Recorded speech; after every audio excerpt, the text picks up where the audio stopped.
Hai guys, hari ni kita akan unbox Vivo S1 Pro.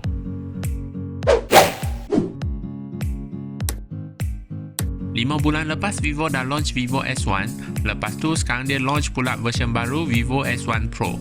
Harga pasaran sekarang ialah 1199. Jadi sekarang kita tengok apa yang ada pada Vivo S1 Pro ini. First, kamera dia dah tukar design baru. Design dia dah sama macam kad poker diamond. Mungkin dia suka main poker kot. Lepas tu prosesor sekarang dia dah pakai Snapdragon. Charging port dia dah pakai USB Type-C. Lepas tu ada Ultra Game Mode, ada Dark Mode dan ada Voice Changer. So sebelum unbox kita tengok apa spek dia dulu.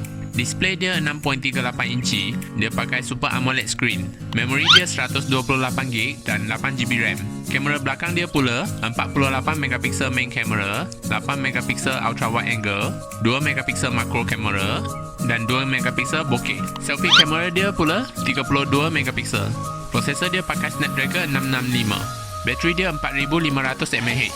So sekarang kita akan unbox dan tengok apa yang you akan dapat masa beli phone ni.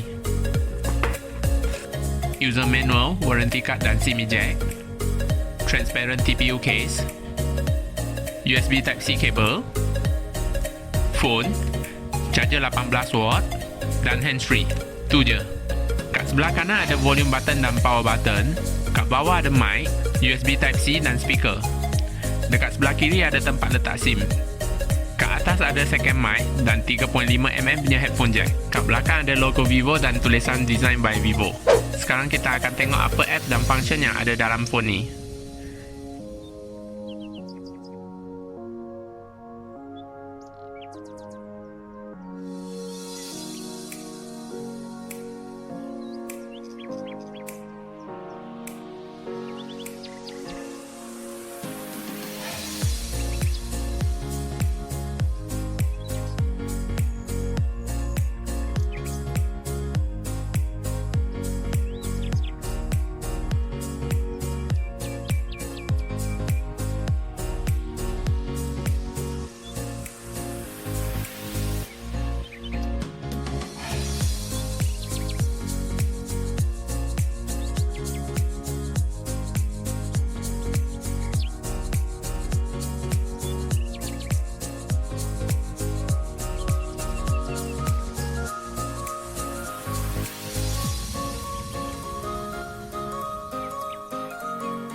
itu saja untuk video hari ini. Kalau suka video ni, tolong like, share, komen dan subscribe.